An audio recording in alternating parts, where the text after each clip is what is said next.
Welcome to this edition of Collier Recap. I'm Troy Miller. This is a recap of the January 14th Board of County Commissioners meeting.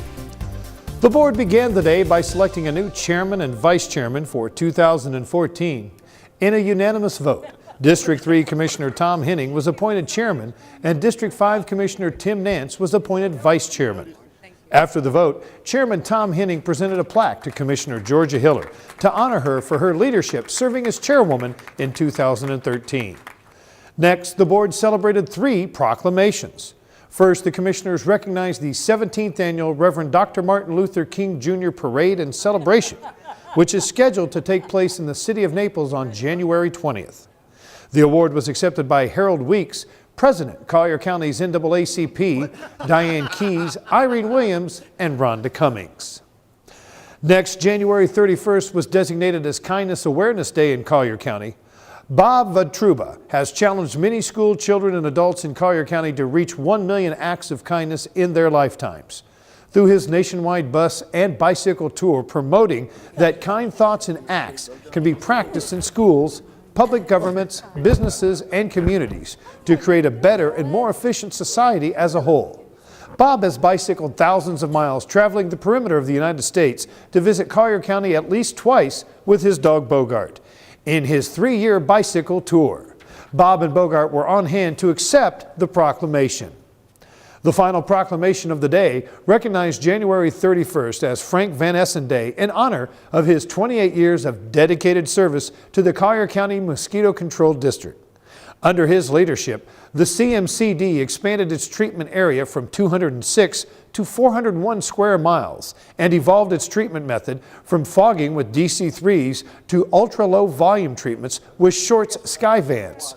During his tenure, CMCD has advanced the district's systems from hand recording of all data to the use of GPS in the ground and air fleet, recording, correlating, and sharing the treatment data with the public. We here at Collier Recap congratulate Dr. Van Essen and thank him for his years of service. The Ritz-Carlton Resort of Naples was honored as Collier County's Business of the Month. Since opening in 1985, the Ritz-Carlton Naples has established itself as a cornerstone of Collier County. With the completion of its multi-million-dollar remastering, the Ritz-Carlton Resort continues to grow exponentially and invest in the community. To celebrate the completion of this unprecedented remastering project and further its continued commitment to Naples community, the Ritz-Carlton Naples is supporting 10 local not-for-profit organizations and charities by hosting a series of complimentary dinners in the newly opened Terrazza restaurant. The dinners aim to raise $100,000 that will directly benefit the charitable organizations. Congratulations to the Ritz-Carlton of Naples, Collier County's Business of the Month for January. The commissioners heard a public petition request from Jared Grafani, representing the Libertarian Party of Collier County, requesting that the Board of County Commissioners rescind Ordinance Number 2013-70, which established the La Peninsula Seawall Municipal Services Benefit Unit, or MSBU, and rescind Resolution 2013-292, which established a special assessment for funding the seawall improvements. Both of the ordinances and resolution were adopted by the Board of County Commissioners on December 10, 2013. The petitioner suggested that the MSBU and associated funding may not be legal. The commissioners decided to bring the items back for reconsideration at the January 28th BCC meeting. The county attorney will also be bringing the board a legal finding on whether or not the MSBU violates any laws. We will report back on this item on the next Collier Recap. The future of Mamie Street, the road that leads to Chokoloskie's historic Smallwood Store Museum, was back on the agenda. The county-maintained road was bulldozed and fenced off in 2011 by neighboring property owners to the north. Since then, access has been restored through the courts via a temporary injunction. The board reviews a proposed settlement that would have vacated the county's rights to the street and redirect traffic to the eastern side of the neighboring property owned by Florida Georgia Grove LLP. After much discussion and public comment, the board unanimously voted to deny a resolution to vacate the county's interest in a portion of Mamie Street south of Chokoloskie Drive. Ted Smallwood's store was placed on the National Register of Historic Places in 1974. And we will keep you posted on this issue when it returns to the Board of County Commissioners. Staff presented the board with a recommendation to issue a certificate of public convenience and necessity to the Biggs Corkscrew Island Fire Rescue District for advanced life support non-transport services and to authorize the chair to execute the permit and certificate. Biggs Corkscrew submitted an application to operate a non-transport advanced life support service within its boundaries. On September 24, 2013, the BCC directed the Public Safety Authority to review Big Corkscrew's COPCN application for ALS non-transport and provide comments to the board. On November 13, 2013, the PSA reviewed the application and subsequently voted to recommend approval with 9 votes in favor and 5 against. Dan Summers from the Bureau of Emergency Services and the Big Corkscrew Island Fire and Rescue District presented their case to the commissioners. Commissioner Tim Nance, who is the county commissioner from the Big Corkscrew District, was looking for a more global solution to ALS response times. I want more than just this COPCN. I don't want a stopgap. I don't want to go back to my residents and say, well, yeah, we did something and it's going to help, and go back and feel like it's just a stopgap.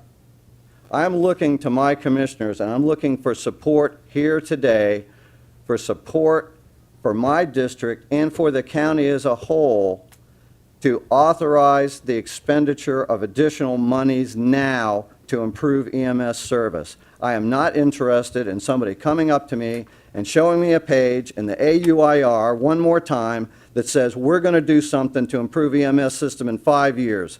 That's not acceptable. And this is not a wrap on Big Corkscrew Island Fire District.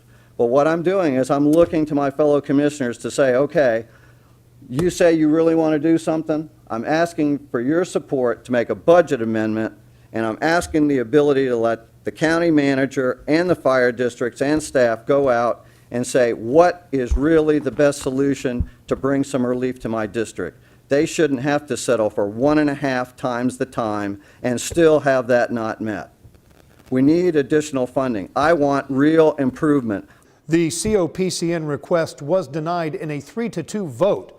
Commissioner Nance then made a motion to have the county manager bring back the COPCN request at the February 11th BCC meeting, along with a study of ALS response times countywide, along with possible solutions and their associated cost.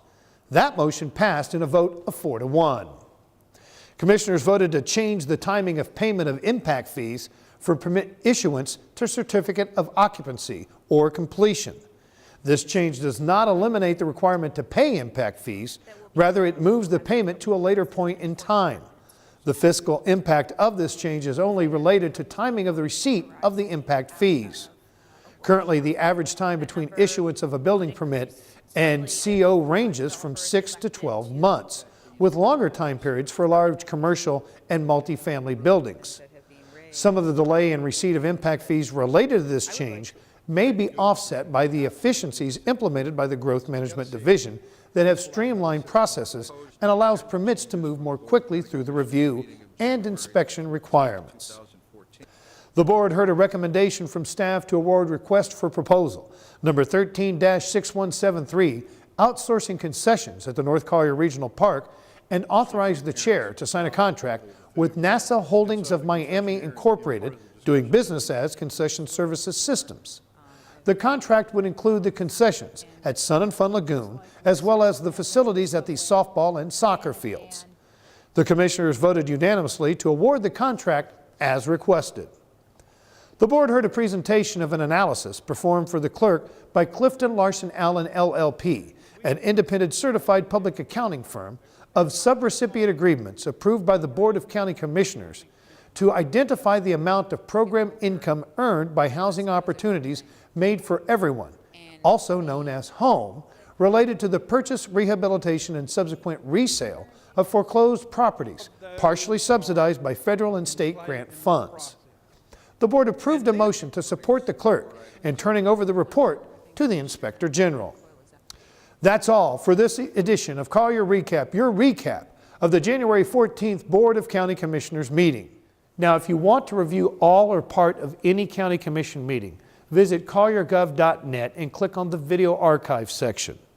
Once in the archive section, select the meeting you want to review, For BCC meetings, you can use the convenient drop-down menu to select and jump to any item you are interested in. For additional information on Collier County government, visit our Facebook page at facebook.com/CollierGov. You can also check out videos about county government services at the Collier Gov YouTube channel. I'm Troy Miller. Thanks for watching Collier Recap. We'll see you next time.